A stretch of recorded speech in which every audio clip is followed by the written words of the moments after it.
right, Jay from 1320, tuner Bill Miller from Pro Edge. This is our combined effort race car.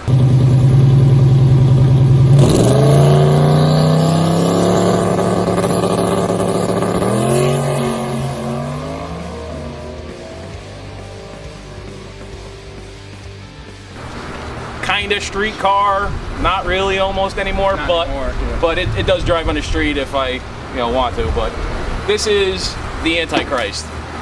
It's got its name because this thing was a devil when I got it.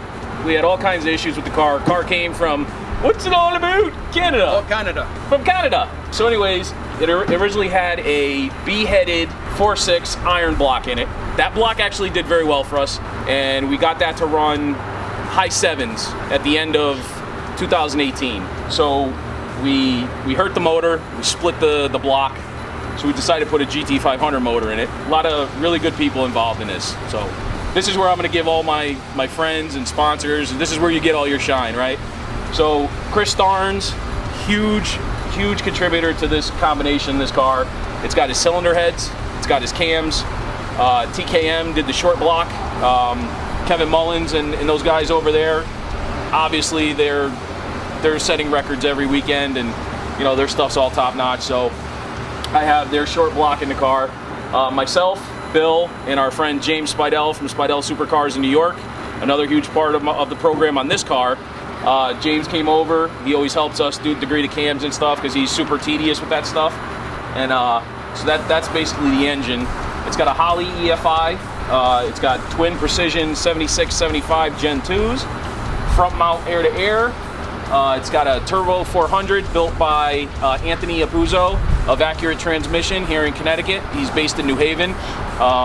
Does a lot of the really fast cars around here, transmissions. It's got a 210 first gear. We just put 327s in it right before we shut down for the season after Shady Side when we put it on the bumper. We didn't get a chance to really get into the car much more after that because of COVID and stuff like that, but Bill and I are very excited about the future of this car. I actually pulled it from the suspension shop just to be here today. It's waiting in line for the 25.3 chassis upgrades and the rear end fabrication that's going on. We're redoing the shocks and the geometry in the back to make the car more of a no prep or low prep kind of car, so we don't have to depend on excellent track prep or even good track prep going into 2021. Bill's pounded the keys on this car when it had a Big Stuff 3 in it. Now it's got the Holley, like I said, and pretty much this car is a GT500 in a SN95 body. It was wrapped by Steve Aston from Get Wrapped. The car is an original 98 Cobra. It's convertible, still goes up and down. It's not powered anymore, but the top still does go up and down. It's got 2 seats, back seat's still in. It's a heavy car, so we're gonna be taking some weight out of it. We're getting some carbon fiber doors for it over the winter, and the goal is to go 6s with the car next year. We got pretty close this year, but obviously we had to shut it down. It's just worthless beating on the car for 2020. None of the races are going down, so. Like Jay said, the car's been through a progressive changes from the motor when we got it from old Canada, and we've stuck with it. There's been a lot of challenges with this car. Last year we've learned a lot suspension wise. My side I say is easy as far as making the power, and we have a good team. Everyone, John Belinsky at OAB, John Belinsky too. Huge help with the suspension side of things. We try to focus on Jay needs to drive, I need to tune. We do need a chassis guy. And obviously now Matt Lombardi is helping out a ton on the team now with the chassis, with a lot of his knowledge, and that really what makes this go is the whole team effort. Everybody has their job. We have Jimmy Griswold who comes down and he's like the crew chief with us. He does the tires, he does the gas, stuff that may seem small but it's huge. Everybody's a sprocket, and if you take one out, everybody stops spinning. So we all focus on our jobs, and that's where this car is at right now, where we even told Jay, you have to focus on driving. You can't drive and put gas in the car. You can't. The car is too fast, makes too much power. I need to focus on the tune side, and we have a really strong team here. And everybody gets credit for it because without all of them, we wouldn't be where we are. That's one thing I say a lot is it's the entire team. The brand 1320, not just me. It's Pro Edge. It's OAB Racing with John Belinsky. It's EAD Racing with Matt Lombardi.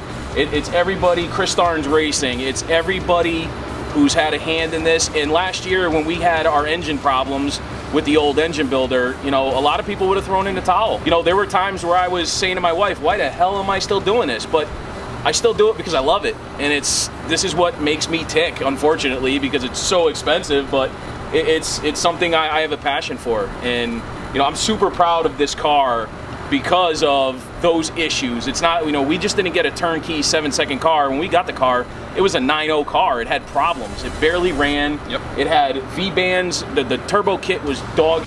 The V-bands were missing on the exhaust. I mean, we had to redo the entire turbo kit before I even turned the key to drive this thing.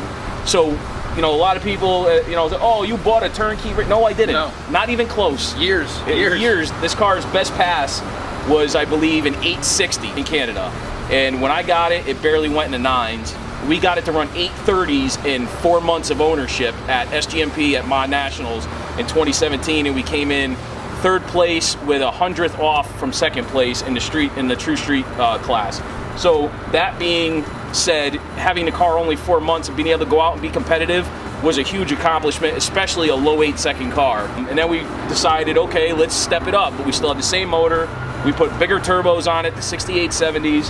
We went right into the 7s. I think that was one of the most humbling things, was we were able to go right into the 7s with just Chris Starnes' C cylinder heads, his Terminator heads he did for us prior to this motor, and the 6870s. Then 2019 came, and then we started having the problems, and that's where you start second guessing yourself on certain things, and then you have to step back, reevaluate everything. You know, your friends keep you calm. Bill has talked me off a ledge a couple times, but you know, we're still here. We're still here, and we're gonna make this go real fast next year, but we need to get her right and safe, because I have to make it home to my family, and that's most important. You know, going fast is cool, but making sure you live to fight another day is even better. But that's old Bessie here, Antichrist. Okay, so this is the track. This is our track boost ramp. As you can see, it's at 38 pounds of CO2, but that's not actually what you get. It starts like 1 pound of CO2, or 3 pounds of CO2 will give you like a pound of boost. So this is like 28 or 29 pounds. So I'm gonna drop this because we're going on the street. Don't want to kill us, so we're gonna modify that. Okay, 3 seconds, 20 pounds, enter. So there we go. So now we got a nice flat curve. Just run all the way out, menu, back, exit, yes, save, yes. And then you flip on the switch, and you'll see it go up to 20. I just gotta turn on the CO2 and then that'll go up. So this car is a bit different than the other one. This is a f you pay me car. No power brakes, no power steering, all business. It's like a mullet. Business in the front, party in the back.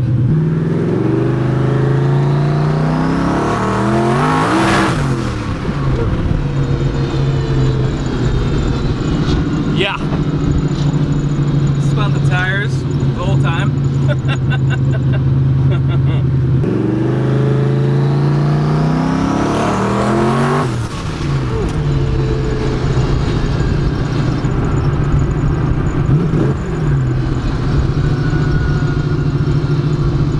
It ain't a race car unless it squeaks.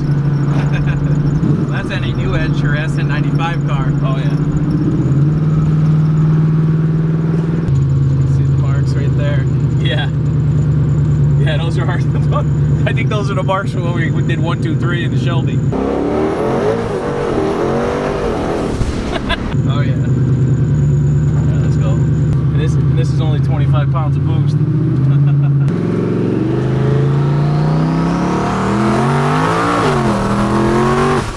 Woo! That's a bad mother. Yeah.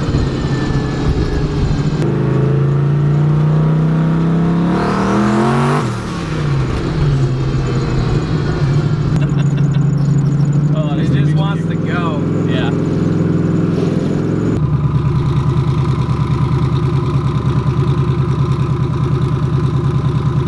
You can drive it on the street. Yeah, absolutely. It's just it's not as comfortable when you got 2 GT500s sitting there to go out on the street with. You know? No power brakes, no power steering, you know, it's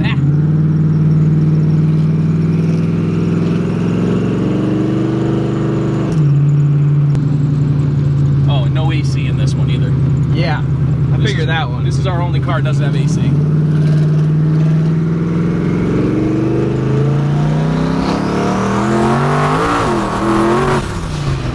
That's how you make the yellow light. Oh, this thing makes me giggle. A Holly standalone. Yeah, Holly EFI. Myself and my buddy Ed Cornwell wired it up last summer when we were having all the motor issues. One of the motor issues was because of the Big Stuff 3, and that's when we rewired the whole car front to back. And yeah, we haven't had any issues since. We had motor build quality issues last year. That was our big issue. This car's rowdy. Appreciate you paying us a visit, Andrew. Yeah, no, it was fun. I appreciate going for rides. It was a good Checking these cars out. Yeah, man, appreciate it. We love what we do, and you know, we don't plan on stopping anytime soon.